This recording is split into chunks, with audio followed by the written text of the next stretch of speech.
बाब एक। ईदू ने प्याज को दोनों हाथों में जोर से दबाया और छिलका उतारकर तेज खुशबू वाले सफेद गुलाबी प्याज की परतें उतारने लगा। बड़े इत्मीनान और सब्र से मगन होकर ताज़ा प्याज को छीलने लगा।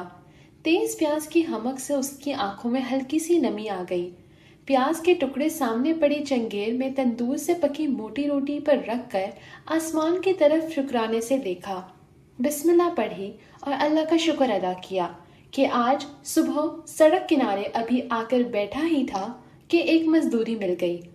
शुक्र अल्लाह तेरा कि तूने रोटी दी।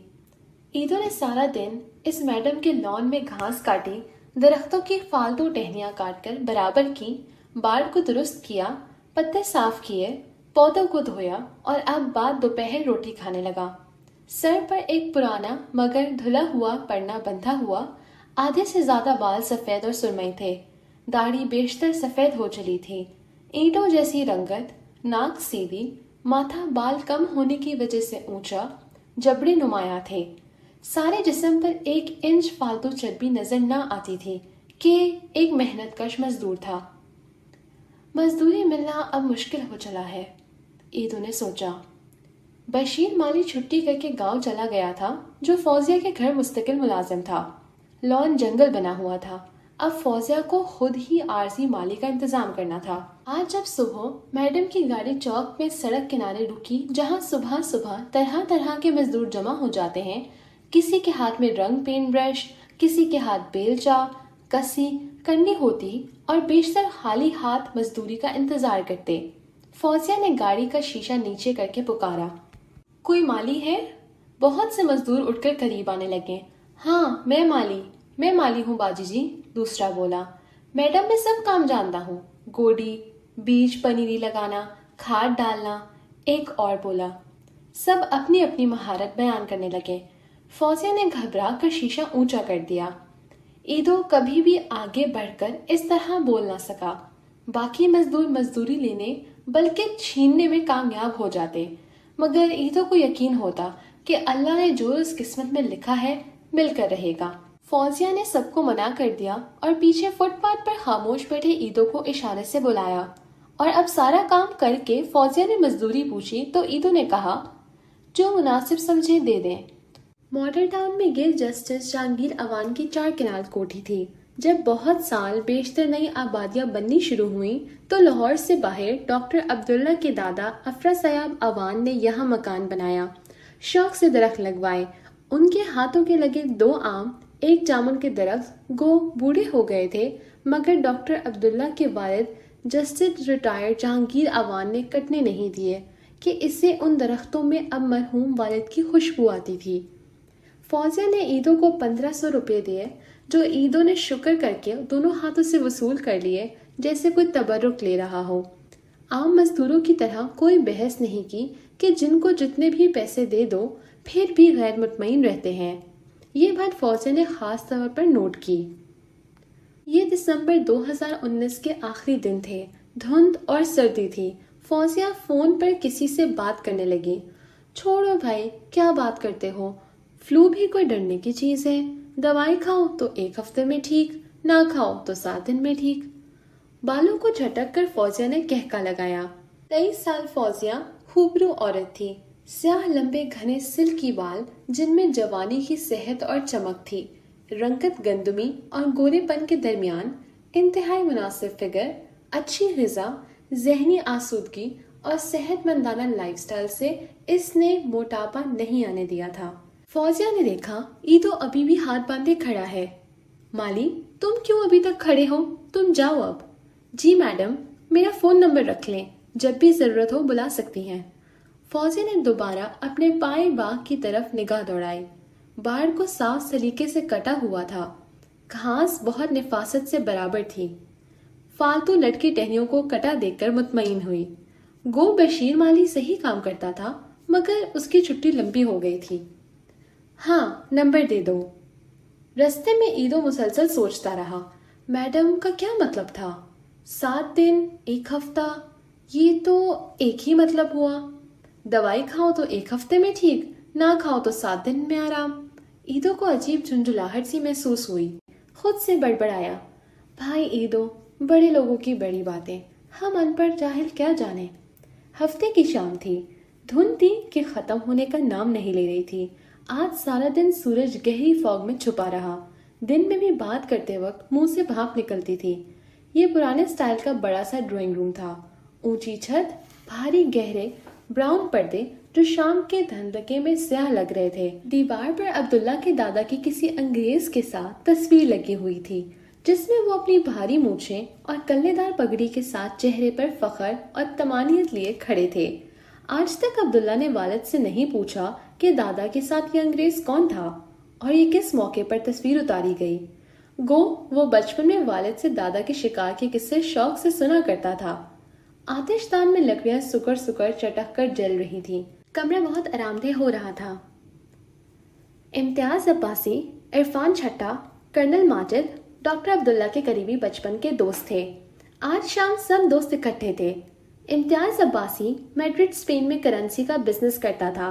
कर्नल माजिद नए साल और दिसंबर की छुट्टियों में आया हुआ था और इरफान छट्टा डिस्ट्रिक्ट मैनेजमेंट में था और एक करीबी जिले में असिस्टेंट कमिश्नर के तौर पर पोस्टेड था। आज उनकी बैठक तय थी कि अब्दुल्ला के घर दोस्त इकट्ठे होंगे। फौजिया रिवायती बीवियों की तरह अब्दुल्ला के दोस्तों को देखकर चिड़चिड़ेपन का इजहार नहीं करती थी, क्योंकि एक तो अब्दुल्ला बहुत मसरूफ रहता था, दूसरा अब्दुल्ला के दोस्तों के साथ ये महफिल 6 माह में कभी कभार ही होती थी। फौजिया ने अब्दुल्ला को फोन पर मिस कॉल दी। अब्दुल्ला उठकर ड्राइंग रूम से लिविंग की तरफ गया। अब्दुल्ला, तुम दोस्तों में बैठो, मैं सोने जा रही हूँ। तुम लोगों को मालूम नहीं रात कब तक अपनी पकपक जारी रखोगे। यार बीवी, क्या बात करती हो? मेरे दोस्त कौन से रोज रोज आते हैं? अब्दुल्ला अफसरदा लहजे में बोला। हावन डियर, मैं कब शिकायत कर रही हूँ? मैं सारा दिन लॉन ठीक करवाती रही। मैं तो खुशी से कह रही हूँ, तुम रात तक फ्रीजर से खाने पीने की अशिया निकाल कर दोस्तों को सर्व करते रहना। ठीक है, मगर कुछ परेशान हो क्या? अब्दुल्ला, मेरा ध्यान सुबह से काशिफ की बातों से खौफजदा है और उलझा हुआ है। वो कह रहा था कि कोविड वायरस को मामूली मत समझो। चीनियों ने वहान शहर के गिर्द 13 खंदकें खोदकर शहर को सील कर दिया है। अच्छा, ये तो अजीब बात है। वैसे चीनी कुछ ज्यादा ही एहतियात पसंद कौम है। मगर अंदर से अब्दुल्ला भी सोच में पड़ गया कि पिछली 2 दहाइयों से एक फ्लू वायरस की वबा के आने का चर्चा था कि ऐसा फ्लू वायरस आएगा जो पूरी दुनिया को लपेट में ले लेगा। मगर अब्दुल्ला भी बाकी डॉक्टर्स की तरह इस सी ढकी छुपी अफवाह को ज्यादा लिफ्ट कराने के मूड में नहीं था। ओके हावन डियर, तुम बैठो। तुम्हारे दोस्त हमें सरगोशियां करते देख रहे हैं। फौजिया जाने लगी तो दूर से इम्तियाज अब्बासी ने बुलंद आवाज में कहा, भाभी, आप कुछ नाराज हैं? नहीं भाई, फौजिया करीब आई और सलाम किया। मैंने दोस्तों की महफिल में मुखील होना मुनासिब नहीं समझा। हाँ भाभी, अल्लाह का शुक्र है, आपकी दोस्त आपको याद करती रहती है। इम्तियाज की बीवी कॉलेज में फौजिया की क्लास फेलो थी, मगर शादी के बाद राब्ता कम हो गया था। इम्तियाज भाई, आप पक्के स्पेन के बासी बन गए। हाँ भाभी, आप लोग कभी मैड्रिड चक्कर लगाएं। अब्दुल्ला तो अब अस्पताल, क्लिनिक और घर का ही होकर रह गया है। जरूर भाई, वैसे सुना है जल्द दुनिया के हालात बदलने वाले हैं। मेरा छोटा भाई रोहान चाइना से रोज डराता रहता है। सब दोस्तों ने कहका लगाया। छोड़े भाभी, इरफान चट्ठा बोला। सार्स भी आया था और भी बीमारियां आईं, मगर कुछ नहीं हुआ। अब वो ब्लैक डेथ ताउन वाला जमाना तो नहीं है। अब मेडिकल साइंस तरक्की कर गई है। क्यों अब्दुल्ला, तुम क्यों चुपके से सुनते जा रहे हो? मेरे ख्याल में तो कोई टेंशन नहीं लेनी चाहिए। आप लोग गपशप करें भाई। अब्दुल्ला आज मुद्दत बाद आपको देखकर खुश है। फौजिया सोने चली गई, मगर उसका दिमाग शाम को छोटे भाई काशिफ की तरफ से एक मैसेज में अटका हुआ था कि चाइना इस वबा के लिए पूरी तरह तैयार नहीं, लेकिन अब जीरो कोविड पॉलिसी के तहत पाबंदियां लगाने जा रही है। काशिफ ने जो लिंक भेजा था, फौजिया ने पढ़ा था। डॉक्टरी ने सबसे पहले इस वायरस का इंकशाफ किया था, जो देखते ही देखते तनफ्फुस की खराबी करके नमूनिया करता है और तेजी से फेफड़ों को खत्म कर देता है। फौजिया आज अब्दुल्ला से इस वायरस और चीन में फैली वबा कोरोना के बारे में बात करना चाह रही थी, क्योंकि उसका भाई काशिफ इत्तेफाक से इस ही शहर में था जहां ये वबा शुरू हो चुकी थी। मगर अब्दुल्ला के दोस्तों की महफिल की वजह से वो धुंधले जहन और तफक्कुरात के खलफशार में सोने चली गई। ड्राइंग रूम का माहौल बहुत ख्वाबीदा था। हल्का सा अंधेरा था, लकड़ियों के चटकने की आसूदा आवाजें थीं। आग की हिद्दत इस शदीद सर्द मौसम में जिंदगी को पुरलुत्फ बनाए हुए थी। डार्क पर्दों और अंधेरी सी छत पर बनी तस्वीरें शोलों के ललचते सायों में आसिफी तासुर दे रही थी। इरफान चट्टा ने कर्नल माजिद को मुखातिब करते हुए कहा, कर्नल तुम्हारी हरामजादियां कहाँ पहुंची? इरफान अक्सर तल्ख सवाल कर जाता था, मगर चारों बचपन के दोस्त थे, इसलिए मजाक बर्दाश्त ही नहीं करते थे, बल्कि एंजॉय करते थे। कर्नल के चेहरे के तासुरात ऐसे हो गए कि जैसे बिच्छू काटने का दर्द झेल चुका हो और उसकी खौफनाक कैफियत से अभी वो डरे हुए हो। तीनों दोस्त जानते थे कि मौजू बदलेगा तो कर्नल के चेहरे की ताजगी, शोखी फौरन लौट आएगी। कर्नल के चाल चलन के बारे में गुफ्तगू दोस्तों में मसालेदार बहस में बदल जाती थी। इम्तियाज अब्बासी ने टोका, कर्नल क्या शादीशुदा, क्या कवारी, सब तुम्हारे हिसाब में आकर जाल में कीड़े की तरह फंस जाती हैं। कर्नल ने दाएं बाएं तफ्तीशी नजरों से देखा कि कोई सुन तो नहीं रहा, मगर मैं मानता हूँ कि मुकम्मल आला आदात का मालिक नहीं। तुम लोग झूठ बोलते हो, इम्तियाज अब्बासी ने बात काट दी। यार कर्नल, ज्यादा तज्जिए करने की आदत छोड़ो। गलती दर गलती मर्द की शख्सियत का हिस्सा होती है। अब्दुल्ला जो चुपका बैठा था बोला, हर पहले शय को हासिल करना जरूरी नहीं होता। शिद्दत से ख्वाहिश बजाते खुद एक तरह का लम्स है। अगर जिंदगी का लुत्फ लेना चाहते हो तो हर चीज, हर ख्याल, एहसास लम्स को धीरज वाले महसूसात से गुजारो, मजा कई बढ़ जाएगा। जैसे चर्च का सुट्टा लगाकर इरफान चट्टा हॉस्टल से रात को छत फैलाकर अपनी सहेली से मिला करता था। कर्नल ने जवाबी वार किया, यार बोर गुफ्तगू बस करो, अब सब बड़े हो गए हो। अब्दुल्ला हौले से घुर्राया। इरफान ने लंबा सांस लिया। मर्द के लिए एक ही औरत मनोसलवा है, अगर उसका साथ लंबा हो जाए तो यकसानियत हावी हो जाती है। कर्नल की आंखों से रात की टूटी नींद का खुमार झलक रहा था, जैसे नशे में हो। भारी आवाज में बोला, रेशम की फिसलन जैसी नाजुक नरम फिसलती जिल्द हो तो ऐसे जौहर खिलते हैं कि तुम सब क्या जानो। कर्नल, तुम अब तक जवान खिलौने जज्बाती लड़की की तरह हो, जो गैर मरई अनदेखी चीजों को मुजस्सम महसूस कर लेते हैं। गैर मरई मत कहो, खूबसूरत चेहरे और अबदान कहो। इरफान ने टोका दिया। कर्नल ने अपने छोटे से चिरमी बैग से एक स्याही माइल सेक्सी बोतल निकाली और एक घूंट भरकर इम्तियाज अब्बासी को पकड़ा दी।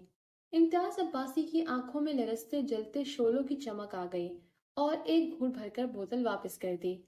अब्दुल्ला और इरफान चट्टा इस नेमत से महरूम थे, मगर उन्होंने दोस्तों को टोकना मुनासिब नहीं समझा, या शायद इस रूटीन के आदी थे। जबकि उनको इल्म था कि इसके बाद कर्नल खुलकर अपने किस्से सुनाएगा। कर्नल अब लाइट मूड में बोला, देखो डॉक्टर, हसरत नहीं कि अय्याशी नहीं की। मैंने 11 ममालिक की औरतों से राहो रस्म बढ़ाए और बुलंद आवाज़ कहका लगाया। वैसे मैं अक्सर तौबा करता रहता हूँ, मगर मेरी जज्बाती कैफियत ही मेरी कमज़ोरी है। जो फैसला करता हूँ पायदारी नहीं होती। इम्तियाज अब्बासी ने तीसरे घूंट के बाद बोतल पकड़े बाजू लंबा करके अब्दुल्ला की तरफ इशारा किया, मगर अब्दुल्ला ने हौले से अस्तगफिरुल्लाह कहकर टाल दिया। अब्दुल्ला जानता था कि हरामीपन के कामों में कर्नल और अब्बासी पक्के दोस्तों की तरह इकट्ठे हो जाते हैं। गो के आम हालात में एक दूसरे से अक्सर खार खाते हैं और लड़ते झगड़ते रहते। छोड़ो, माहौल बहुत बोझल और फलसफियाना बना दिया है तुम लोगों ने। अब्दुल्ला बताओ। भाभी परेशान नजर आई और तुम्हारा साला, सॉरी ब्रदर इन लॉ या बरादर निस्बती, है जो भी है, महान से रोज खौफनाक खबरें भेज रहा है, मगर असल में तुम्हारी अपनी क्या राय है? देखो इफी, मेरी राय मुख्तलिफ है उन सब तज्जिया निगारों से जो मुस्तकबिल की पेशन गोइयां कर रहे हैं। क्या मतलब? ये बाबा सब झूठ है, अफवाह है? इम्तियाज ने पूछा। देखो दोस्तों, मेरे ख्याल में ये सब गलत साबित होने वाला है। आने वाली तबाही एक तैरते ग्लेशियर की तरह है। सिर्फ एक हिस्सा नजर आ रहा है, 9 हिस्से छुपे हुए हैं। कैसे? मेरे ख्याल में इन अंदाजों में तरमीम की जरूरत है। वैसे अगर मैं अपने अंदाजे बयान करूं तो खौफ से तुम्हारी ज़मीन खिसक जाए, और मेडिकल साइंस हमें खौफ फैलाने से मना करती है। यार डॉक्टर अब्दुल्ला, डराने की बातें कर रहे हो? कर्नल सटपटाकर बोला।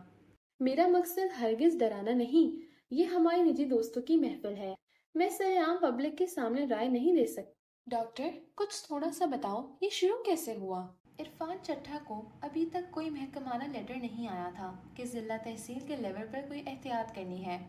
سنو، سب سے پہلے چینی ماہر امراض چشم نے اس پر اسرار نمونیا کا ذکر کیا تھا کہ کیسے اس کی قریبی رہائشی بستی میں ایک بزرگ جوڑا بخار اور کھانسی سے نمونیا میں مبتلا ہوا۔ تب ہی اندرون خانہ روحان کے سینٹرل ہسپتال اور دوسرے ہسپتالوں میں ہنگامی انتباہ جاری کر دیا گیا تھا۔ یار عبداللہ، ہم ڈاکٹر نہیں، مگر جب سارس پھیلا تو مخصوص علاقوں تک رہا اور قابو پا لیا گیا۔ عرفان نے شکن آلود پیشانی سے کہا، اللہ کرے پیارے، مگر اس دفعہ یہ کچھ اور کرنے جا رہا ہے۔ عبداللہ کے چہرے پر آگ کے شعلوں کی حدت نظر آ رہی تھی اور چہرے کی گھمبیرتا نمایاں تھی۔ سنو، ہم نے جب کمیونٹی میڈیسن میں وباؤں کے بارے میں پڑھا تھا تو وہ بہت خوفناک تھا۔ کیا مطلب؟ تینوں دوست پر تجسس نظروں سے بولے۔ مطلب جب وبا پھیلتی ہے اور خصوصاً پینڈیمک عالمی وبا، تو سوچ لو، ہر محلے، ہر گھر سے، ہر شہر، گاؤں، ملک سے لوگوں نے مرنا ہے۔ مگر ڈاکٹر، ابھی تو یہ صرف چین کے ایک شہر تک محدود ہے، عرفان نے وضاحت کی۔ ہاں، مگر کاشف نے مجھے جو میسج ابھی گھنٹہ پہلے بھیجے ہیں بہت خوفناک ہیں کہ چین نے خبر کو دبایا ہے۔ اصل تباہی بہت تیزی سے ہو سکتی ہے۔ مگر عبداللہ، یہ ہر جگہ اموات والی بات تو بہت خوفناک ہے۔ امتیاز نے چند دن بعد اسپین واپس جانا تھا۔ تم بکواسی ہو ڈاکٹر، فضول بک بک، کرنل انتہائی مایوسانہ غصے سے بولا۔ تم بچپن سے منفی باتیں کرتے ہو، میں تمہاری رگ رگ سے واقف ہوں، ہم احتیاط کریں گے، ہم کیوں مریں؟ لعنت بھیجو اس بحث پر، آج کی شام سلامتی موضوع کو چھیڑ دیا۔ عباسی آخر بول پڑا۔ ہاں ہاں، عرفان نے بھی حمایت کی۔ اور بتاؤ، پرتگال کے ساحلوں پر لمبی تگڑی گوری اونچی عورتوں کے ساتھ سمندر کنارے کیسا وقت گزارتے رہے، راتیں کیسے گرماتے رہے؟ امتیاز عباسی کو یہ چسکے دار موضوع بہت پسند تھا۔ کرنل نے آخری خون بھرا سکون میں آ کر بولا، یار عباسی، بہت مزے کی ہے۔ تم جانتے ہو اسٹالین کون ہوتا ہے؟